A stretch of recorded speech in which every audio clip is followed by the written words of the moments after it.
आज हम जो डिस्कशन कर रहे हैं वो इस कोटेशन में है। The first principle of true teaching is that nothing can be taught. ये श्री औरोबिंदो की एक सोच है जिसको काफ़ी फेमस कोटेशन के रूप में बताया जाता है। इसके बहुत सारे अर्थ हो सकते हैं, बहुत सारी चीज़ें हर लेवल पे हम समझ सकते हैं। तो जो चीज़ें मुझे अभी आएगी वो मैं शेयर करूँगी। देन यू हैव टू सी क्या आप इसको कैसे देखते हैं। तो इसमें मुझे 2 पॉइंट्स लग रहे हैं कि ट्रू टीचिंग ये शायद से कीवर्ड है। अदरवाइज तो आप देखो तो जो सर्टेन इंस्टीट्यूशंस है जिसमें बहुत ही कट्टर रिलीजियस बातें सिखाई जाती है, इवन टेररिज्म का पूरा जो मामला है, तो उसमें तो वो टीच कर ही रहे हैं। मतलब इस हद तक वर्ड यूज़ किया जाता है, ब्रेन वॉश कर देते हैं कि लोग सबसे गंदा काम करने के लिए प्रिपेयर हो जाते हैं, खुद ह्यूमन बॉम्ब बन के चले जाते हैं। तो इतना आसान नहीं है अपनी लाइफ को दे पाना, लेकिन वो लोग उस हद तक ब्रेन वॉश कर लेते हैं। तो थोड़ा सा, या फिर जैसे अगर हम एक सोशल टर्मिनोलॉजी को ले, तो एक बात जो मुझे लगता है आज का हर उम्र का छोटे से छोटा बच्चा भी बोलेगा, बिना पैसे के आपकी कोई इज्जत नहीं है। पैसा है तो सब कुछ है, पैसा है तो प्रेम भी मिलता है, इज्जत भी मिलती है, पैसा नहीं है तो नहीं मिलती है। तो सर्टेन चीज़ें इसका मतलब है सिखाई जा सकती है, और इसका मतलब है कि इसकी बोलबाला हमारे अंदर है, होती है, तो इन्फ्लुएंस तो किया ही जाता है। तो ये जो शब्द है कि nothing can be taught, probably मुझे लगता है कि it is more attached with the true teaching. वरना अगर आप देखो तो सिखाया तो जा ही रहा है, किसी पे भरोसा मत कर। तो मुझे जो लगता है, मेरा जो ऑब्जर्वेशन कहता है कि अगर हम किसी एक छोटे बच्चे को देखें, बहुत छोटा, वो भी बचपन में ये मेरा है, ये आपका नहीं है, मुझे वापस दे दो, वो फाइट करता है। हम उसको एक चाइल्डिश बिहेवियर समझ के उसको उस तरीके से देखते नहीं हैं। और यहाँ पर भी हम उसके बिहेवियर को जज नहीं कर रहे हैं कि वो सही है या गलत है। एक point we are trying to put across कि एक छोटा बच्चा है, उसको किसने सिखा दिया कि ये तो मेरा है, ये इसका नहीं है। जैसे घर पे गेस्ट आए, आपके पास कोई खिलौना है, उसको अच्छा लगा तो बच्चा रोता है। ये आम चीज़ें हैं, की हुई, देखी हुई, आसपास में सुनी हुई।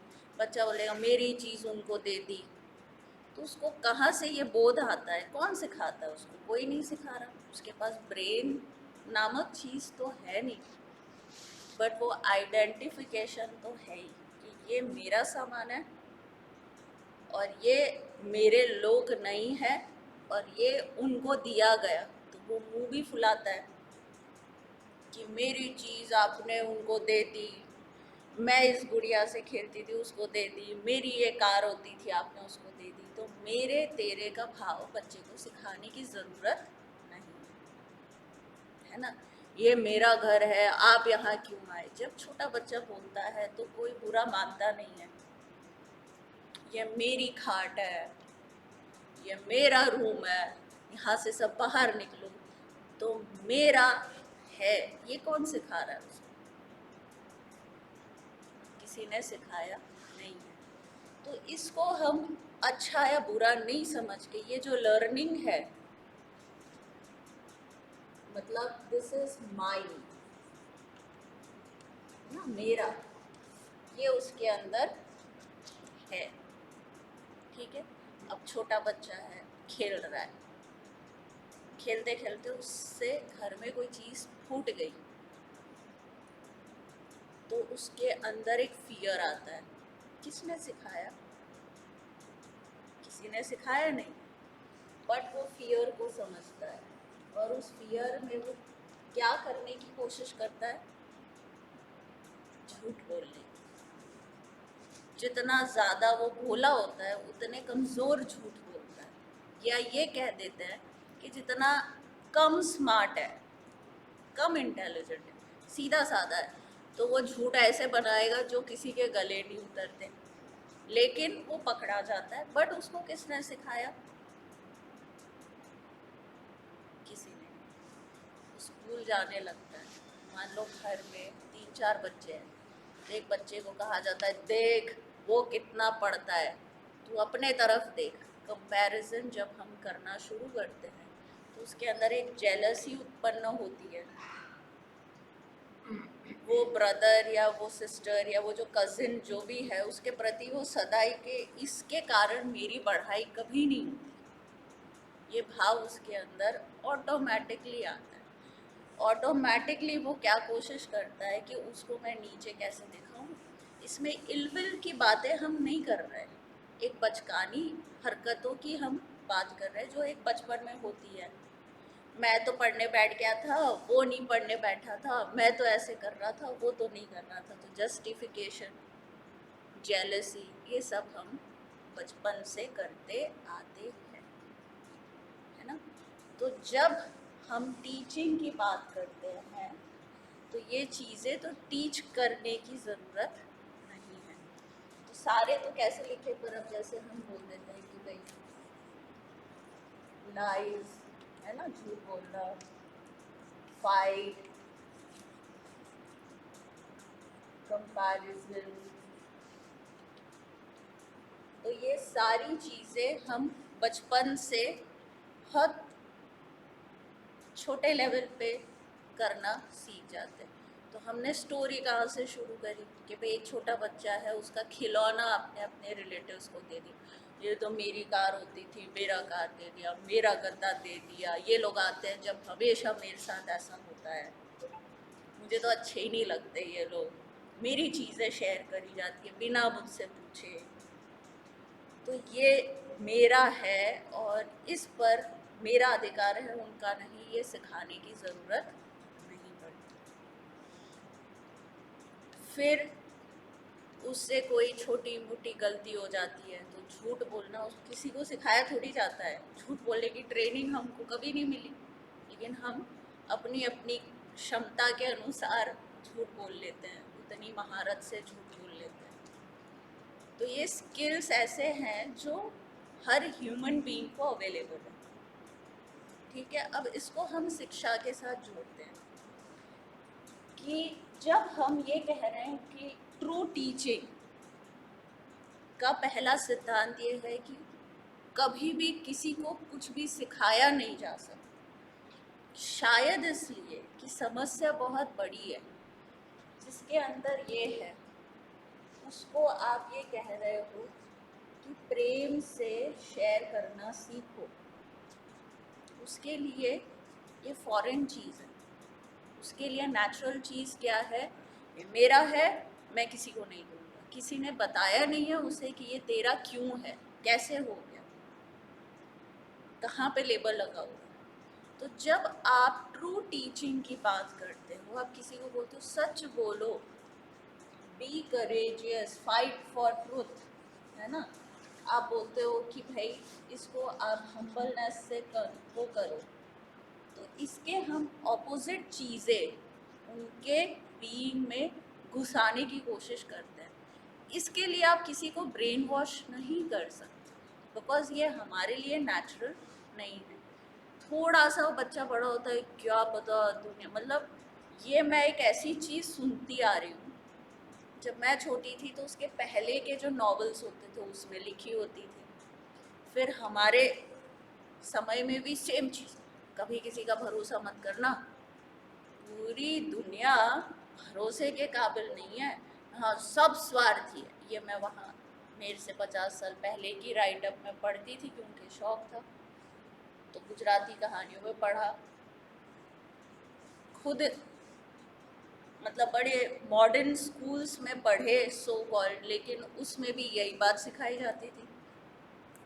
ऐसे कैसे भरोसा, सब सब चीज़ें यहाँ पे गड़बड़ है, एकदम अपना बना के रखो। फिर बड़े हुए, फिर आप विदेश में गए तो समझ में आया कि कौवे सब जगह काले होते हैं, कोई फर्क नहीं है। समय, देश, काल सब चेंज हो गया, लेकिन टीचिंग वही की वही रह गई। किसी पे भरोसा नहीं कर सकते। फिर क्या होता है, गलती से आप किसी पे ब्लाइंड बिलीव कर देते हो, फिर वो बिलीफ सिस्टम गड़बड़ाती है। हाँ, सब कह ही रहे थे किसी पे भरोसा नहीं करना चाहिए, मतलब we never come to the right issue. कैसा क्यों हुआ, क्या है, कुछ नहीं। इस तरीके के फॉर्मेशंस हम देखते हैं कि सदा चलते हैं। उस बीच में अगर हम किसी भी आध्यात्मिक संस्था या रिलीजियस संस्था के साथ जुड़ जाते हैं, कैसे भी एक्सीडेंटली या पर्पसली, हम किसी भी अच्छी कोई संस्था में जाने लग गए, वहाँ सिखाया जाता है कि प्रभु के प्रति भाव रखो, श्रद्धा और सबूरी, दो चीज़ें जीवन में चाहिए। लेकिन श्रद्धा का बेस हमारे पास है नहीं, तो हमें एक ऐसे आदमी या एक ऐसी शक्ति, या जो भी बोल दो शक्तिशाली वो है या नहीं पता नहीं, उस वक्त कोई अनुभव है नहीं परमात्मा का, उससे जुड़कर उस पर श्रद्धा रखने का प्रवचन दिया जाता है कि श्रद्धा रखो, परमात्मा जो करता है सही करता है। फिर धीरे धीरे हम इसको कैसे मैनिपुलेट करते हैं, श्रद्धा हम रखते नहीं है। फाइनली जब हम देखते हैं कि अब हमारे हाथ में तो कुछ रहा नहीं है, अब हो गई कोई चीज़, अनहोनी घट गई, अब हाथ में कुछ नहीं है, ठीक है जी, भगवान की जैसी मर्जी हो। लेकिन एक्चुअल में श्रद्धा की जो टीचिंग दी जाती है, उसका हमारे अंदर बेस हो पाना मुश्किल हो जाता है। सो ये एक बहुत ही विचित्र क्रिएशन है, मतलब this is one way of looking at it. इसको 10 तरीके से और देखा जा सकता है, बट एक वे ऑफ लुकिंग क्या है कि ये ऐसी जगह है, एक ऐसी लेबोरेटरी है जिसमें हमें विपरीत सामान फ्री में मिला हुआ है। तब बच्चा बचपन से मेरी गाड़ी, मेरी तारीफ नहीं की, उन दीदी की तारीफ करी है, अब मैं उनका बुरा दिखा के रहूँगा। अब ये चीज़ है, उसको कौन सिखा रहा है? कोई नहीं सिखा रहा है। दो भाई बहन है तो एक को सदा ही दिखाया जाता है, देख बड़े को, देख बड़ा कितना अच्छा है, सुलझा हुआ है, तू देख कैसा बिगड़ा हुआ है। वो पूरी ज़िंदगी कटुता से भरा रहता है कि ये बड़ा आ कहाँ से गया। अब उसे हम ये सिखाते हैं एक जगह पर ले जाकर कि तुम सद्भावना से भरो, पर सद्भावना उसके लिए सहज भाव नहीं है। तो एक समस्या तो ये हो गई कि जो हम मटेरियल है हमारा, उसी में ही अगर इसको लोअर मानो या ऑर्डिनरी मानो, जो भी लेबल दे दो, ये एक चीज़ है। उसके बाद जब हम एक ऐसे समाज में, मतलब अंतर जो आया है एक एंशिएंट समय से लेके मॉडर्न टाइम्स में, अंतर जिसमें ये कहा गया था कि ऋषि मुनियों ने एक ऐसा समाज का निर्माण किया जिसमें उच्चतर चीज़ों को ज़्यादा मैनिफेस्ट किया जाता था। तो इसलिए अगर हम पुरानी कहानियाँ पढ़ते हैं तो उसमें अगर कोई उच्च बात होती है तो घर वाले खुश होते हैं, हमारा बच्चा बहुत ज़्यादा नैतिक है। अगर हम आज की सोच को लेते हैं तो बोलता है कि नैतिक हो अनैतिक हो ये तो एक अलग बात होगी, उसका चरित्र है या नहीं है, पैसे बहुत कमाता है, वो फलानी मल्टीनेशनल कंपनी में बहुत ऊपर है, अब उसके अंदर क्या सामान है, उसकी क्या मेंटल स्थिति है, ये अब आउट ऑफ क्वेश्चन हो। बट उस समय में और इस समय में क्या होता था कि जब आप ऐसे विचार रखते थे, मुझे तो ना मेरा ये एक्स पर्सन मुझे तो अच्छा ही नहीं लगता, जब देखो तब उसकी अच्छाई होती रहती है, मेरे साथ कंपैरिजन होती रहती है, कोई बात होती है, तो आपके ऐसे मित्र भी हो सकते थे जो ये बोले कि यार तुम उसको देखो ना कि क्या उसकी तारीफ सही मायने में हो रही है, क्या वो कुछ ऐसी क्वालिटीज़ है उसके अंदर जिसे अप्रिशिएट किया जाए, तो होना ही चाहिए। लेकिन अभी हम सब एक सुर में क्या बोलते हैं, हाँ हाँ बहुत बुरा होता है तेरे साथ, दुनिया है ही ऐसी। तारीफ तो हमेशा गलत लोगों की ही होती है, अच्छे लोगों को तो कुछ मिलता ही नहीं।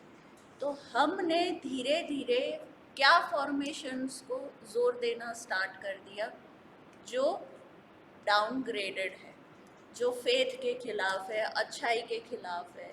किसी भी हार्ट की चीज़ को बोलो तो हाँ क्या है ये, क्या है, तुम आर्टिस्ट बन के क्या हो जाओगे, हाँ उस आर्ट से तुम कुछ पैसा बनाने की ट्रिक बता रहे हो जब तो ठीक है, क्या फालतू बात है। तो हर चीज़ जो पैसे से या पद से कनेक्टेड नहीं है वो फालतू हो गई। तो पैमाने तो चेंज हो गए। ऐसी स्थिति में जब हम कोई ट्रू टीचिंग की बात करते हैं तो होता क्या है कि आप सजेशन ही दे सकते हो कि भाई इसको ऐसे देख सकते हैं, इसको ऐसे कर सकते हैं, इसको ये कर सकते हैं। फिर वो चीज़ बीज बन के हमारे जीवन में उतरती है और हमारे बैलेंस ऑफ बीइंग के हिसाब से उसका कुछ होना होता है तो हो जाता है। तो क्यों आश्रम्स, इंस्टीट्यूशंस ज़रूरी थी।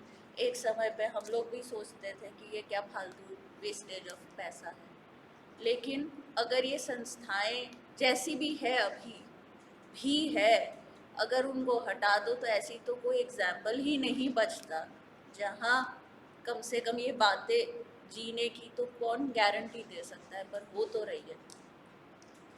आपके पास कोई होप नहीं रहती।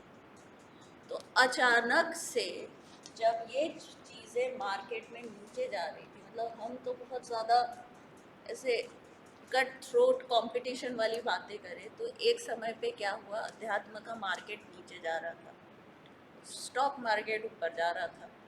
फिर लोग अपने ज़िंदगी से त्रस्त होने लग गए। फिर पता नहीं चला क्या हुआ, अचानक से आप देखो पूरे दुनिया में जितने आश्रम, जितने गुरु जी अभी अवेलेबल है उतने पहले होते नहीं थे और बढ़ते ही जा रहे हैं। संस्कार मतलब चैनल के चैनल भरे हुए हैं जिसमें पूरे दिन प्रोग्राम आते हैं, फिर भी इनको कोई कमी नहीं है। अभी जो हम ट्रिप पे गए, मतलब उस मंदिर में जाकर हमने जो देखा, तो कमी तो कहीं कुछ है ही नहीं। वो बोले कि बस निर्माण होते ही जा रहे हैं, नए नए गेस्ट हाउस बने ही जा रहे हैं, नए नए कमरे बने ही जा रहे हैं। एक्स पर्सन के हम कमरे में गए तो बढ़िया से एलईडी स्क्रीन लगी हुई है, उस पर सारे कैमरे से वो आ रहा है कि कोने कोने में क्या चल रहा है, बढ़िया सा। तो कहने का मीनिंग क्या है, लोग बैठे हुए थे उधर जो रहने आते हैं। तो हर जगह पर आप देखो धार्मिक एक्टिविटी, अगर आप 80s के काल की मूवीज़, नॉवेल्स, जो सरफेस की बातें हैं ना उसको भी पढ़ोगे तो एक अंदाज़ा आ जाएगा कि उस वक्त पे एक मोमेंट चला था। भगवान, हम नास्तिक हैं, हम भगवान में मानते नहीं हैं और हम अपने हिसाब से जीवन जीते हैं। लेकिन आज अगर हम देखें तो हर जगह पे ठोकर खा खा के ह्यूमैनिटी बहुत स्पीड से, मतलब हरिद्वार में जितनी भीड़ हो रही है ऐसा लग रहा है क्या बात है। शिरडी साईं बाबा का हम छोटे थे जाते थे तो जैसे फट से दर्शन हो जाते थे, अब वो बने ही जा रहे हैं बड़े बड़े मंदिर, फिर बड़ी बड़ी लाइनें लगी ही जा रही है और फिर लोग जाते ही जा रहे हैं। तो छपरा हुआ करता था पहले, तो अब ऐसा नहीं है, सोने का वो बन गया क्योंकि इतना लोगों ने चढ़ावा दे दिया। So suddenly there is a shift of need. तो इसमें हमें बीच की चीज़ क्या पकड़नी है कि अगर बहुत ज़्यादा मानसिक टीचिंग हमने कर दिया कि तुम एक जो दिख रहे हो उतनी चीज़ हो, सब सोच समझ के करो, ऐसे करो, ये करो, वो करो, वो आदमी जल्दी पागल होता है क्योंकि उसके पास कोई आधार नहीं। और पहले जैसे सिंपल लोग भी होते थे तो अरे भगवान भरोसा है, अरे भगवान जी सब करेंगे, अरे ये है, तो उनको झाड़ फूक से भी ठीक हो जाते थे। सो कहीं ना कहीं से हमें नाक तो पकड़नी पड़ रही है, पर एक हम पीड़ा में आके दले जाते हैं, फिर उसमें से ऐसे दुख पाके कहीं न कहीं कुछ ऐसे पकड़ते हैं, और एक हम इस चीज़ को स्वीकृत करके कि भाई एक मनुष्य है, लेकिन मनुष्य को सदा ही हमारे ऋषियों ने कहा है कि आपके अंदर परमात्मा का वास है, अंतरात्मा के रूप में, उसके टच में होना बहुत ज़रूरी है, और उसी चेतना से जीवन को जीना चाहिए। लेकिन ट्रू टीचिंग में नथिंग कैन बी टॉट, ये चीज़ मतलब फ़र्क देखो, एक आदमी को अगर आप टेररिस्ट बनाना चाहते हो तो आप ब्रेन वॉश कर सकते हो, लेकिन एक आदमी को आप भक्त बनाना चाहते हो तो आप ब्रेन वॉश नहीं कर सकते। उसको खूब बोला आपने, खूब प्रभावित हो गया,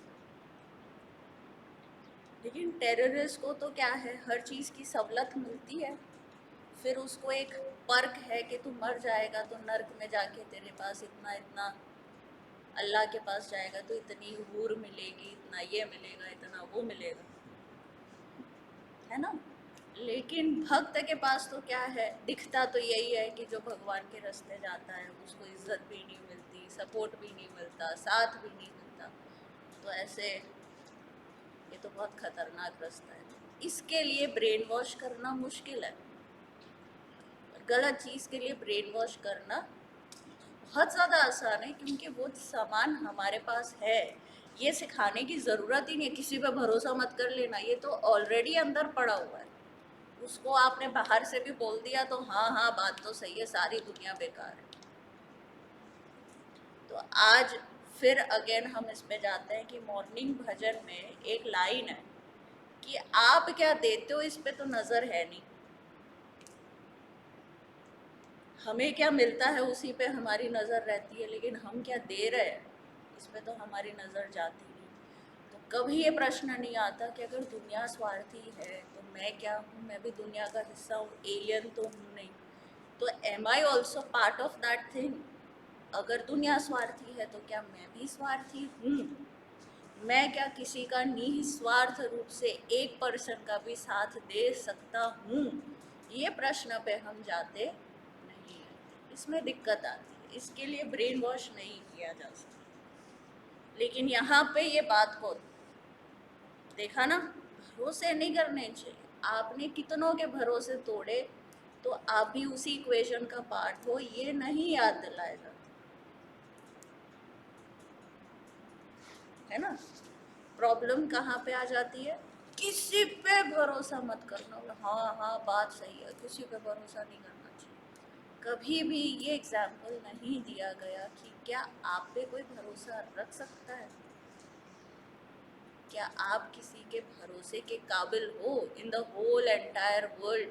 1% आप पे भरोसा रख सकता है आँख बंद करके शांति से कि मैं चाहे कुछ भी करूं, ये परसेंट इधर उधर नहीं होगा। हम किसी को भरोसा दे नहीं पाते, इसीलिए हम किसी के भरोसे को एंजॉय नहीं कर सकते। बहुत सिंपल सी बात है कि हम मान लो 2 बच्चे हैं, मैं सदा ही झूठ बोलती हूँ, सदा ही, कुछ भी पूछ लो झूठ ही निकलेगा, ये बच्चा सदा ही सच बोलता है, लेकिन मेरे मन में इसका कभी भी आनंद नहीं आ पाएगा, क्योंकि ये जब भी कुछ भी बोलेगा मेरे अंदर क्या विचार आएगा, जैसे मैं झूठ बोलती हूँ वैसे ये भी झूठ ही बोल रहे होंगे। तो हम इस पे नहीं आते कि जैसे हम है वैसा ही संसार हम एंजॉय कर सकते हैं। इसलिए समस्या ये नहीं है कि हमारा भरोसा कौन तोड़ता और कौन नहीं तोड़ता, समस्या ये है कि क्या हम भरोसे के काबिल कभी बन पाए या नहीं। हम सच बोल ही नहीं सकते, तो कोई सच बोल भी देगा तो वो मेरे क्या काम का। मतलब जैसे बहुत आसानी से तो सब ढोंग है, सब ढोंग है, तो सब ढोंग है, सबसे बड़े ढोंगी तो हम खुद ही है। हमने कभी किसी को अपना सत्य बताने की कोशिश नहीं की। तो सच हम बोल नहीं सकते। इसलिए अब देखो, पहला स्ट्रीक ऑफ इंट्यूशन क्या होता है किसी का भी, वो जैसा है वैसा ही उसको पहला शक, जैसे कोई भी घटना हो रही है, मुझे लगता है उसने ऐसे ही किया होगा, वो कहाँ से आता है? क्योंकि आपकी टेंडेंसी ऐसा ही बिहेव करने की ज़्यादा है। जैसे कोई, तुम बैठ के, मैं क्लास में अभी सब सीरियस बैठे और मैं इतनी बात कर रही हूँ और तू एकदम से हंसने लग जाए, तो अगर तुझे देख के ये मेरी किसी बात पे हंसा, ये विचार क्यों आता है? क्योंकि मैं पूरे दिन यही काम करती हूँ। वरना 10 चीज़ आ सकती है, वो कहीं ट्रैवल कर गया होगा, उसको कोई जोक याद आ गया होगा, उसको कोई अपनी कोई बात याद आ गई, तो ये भी कहाँ से आएगा? जो आदमी ट्रैवल कर जाता है उसको ये वाली इमेजिनेशन आ जाएगी कि ये तो क्लास में है ही नहीं, कुछ और सोच रहा है, तो सोच सोच में हंस रहा है। एक्शन तो सेम है, लेकिन दोनों के रिएक्शन डिफरेंट है। तो हमारे रिएक्शन को अगर हम कॉन्शियसली देखें तो वो आईने के जैसा काम करता है। जो शक, जो तकलीफ़ें हमें दूसरों के कारण या दूसरों की एक्शंस में हम देखते हैं, ऐसा होगा, ये ना हमेशा झूठी बोलता है, तो हमें तुरंत आवाज़ आनी चाहिए कि ये हमारा सत्य हमारे मुंह से निकल, वो ऐसा है या नहीं, नहीं पता, लेकिन हम ऐसे हैं ये 100% श्योर है। इसीलिए अगर आप भरोसे की बात करो, फेथ की बात करो, श्रद्धा रखो भगवान पे, तो ये बातें करने से काम चलता नहीं है। कुछ भी सिचुएशन आई तो हम ऊपर नीचे होने ही लग जाते हैं। प्रॉब्लम क्या है कि श्रद्धा किसी पे करी भी जा सकती है, थोड़ा तो सिंसियर कैरेक्टर चाहिए ना खुद का, वो हम डेवलप नहीं कर सकते। फिर कैसी कैसी बात, अरे देखो कितने वॉर्स हो गए, अरे देखो ना पृथ्वी पे कितने लोग भूखे मर रहे हैं, तो कहाँ से है भगवान, कहाँ है उसका न्याय? इस तरीके के हम बातचीत में जाते हैं। सो सच्ची चीज़ को सिखा पाना मुश्किल है, सच्ची चीज़ के सजेशंस हो सकते हैं। इसलिए लोग पहले के काल से ही प्रवचन सुनने जाते हैं, किताबें पढ़ते हैं। वो क्या है? सजेशंस है। वो चीज़ें हमारे अंदर जाती है और हमारा जैसा भी बैलेंस होगा वैसा उसका कुछ बन के बाहर है।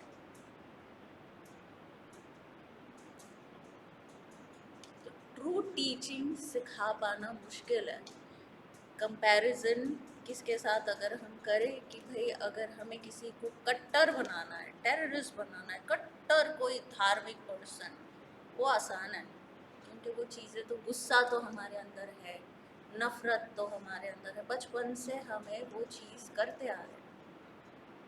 लेकिन जब हमारे अंदर जो अच्छाइयाँ हैं उसको लाने में ग्रेविटेशन के अगेंस्ट जाना होता है, तो इसको लॉ ऑफ ग्रेविटेशन से भी कंपेयर कर सकते हैं कि अगर एक हिल है, नीचे जाना बहुत आसान है, भयंकर रूप से आसान है।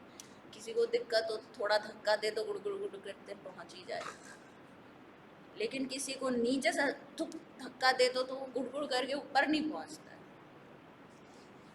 गलती से, कॉन्शियसली, कैसे भी बातों से किसी को गिराना हो तो बस एक छोटा सा पुश चाहिए, वो खुद ना भी जाना चाहता हो तो पहुंच जाएगा। लेकिन उससे विपरीत चीज़ कि वो नीचे है एकदम खाई में, उसको ऊपर पीक पे पहुंचाना है, तो लगातार वेट उठाना पड़ता है, और उसमें भी कहीं ऑफ बैलेंस हो गए तो वापस जहाँ से शुरू किया था वहीं। तो यूं का फोर्स आसान है, यूं का फोर्स मुश्किल है। तो हमारे स्वभाव में भी, हमारे अंदर ये फाइट, ये महाभारत चलता रहता है। एक तरफ युधिष्ठिर की टीम है, एक तरफ दुर्योधन की टीम है, जिसमें गुस्सा है, अहम है, मुझे ऐसा, मेरे को तो ये चाहिए, मैं तो ये नहीं दूंगा, मैं तो ऐसा करूँगा। उसके लोअर नेचर का पुल है और एक हमारे अंदर जो अनंत परमात्मा की शक्तियों की जो पॉसिबिलिटीज़ है उसकी एक चीज़ है, लेकिन वो उससे विपरीत फ्लो में जाना पड़ता है। तो शायद मेरा ये वे ऑफ लुकिंग है कि श्री अरविंदो की ये शब्द है कि the first principle of true teaching is nothing can be taught. इन चीज़ों के सजेशंस ही हो सकते हैं, प्रभाव हो सकते हैं, और वो हर एक मनुष्य के अंदर कैसे वो वर्क करेंगे। और ये सदा ही हम पाते हैं कि जैसे हम कहीं पर भी पहाड़ी पे चले जाएं तो एक छोटा सा पुश भी आदमी को नीचे तक किसी भी हाल में, वो घायल भी होके भी नीचे तो पहुंच जाएगा। लेकिन यही रूल ऊपर पहुंचाने में लागू होता नहीं। That is why true teaching is very difficult and that is why brain wash नहीं किया जा सकता कि कोई मीराबाई बन जाए।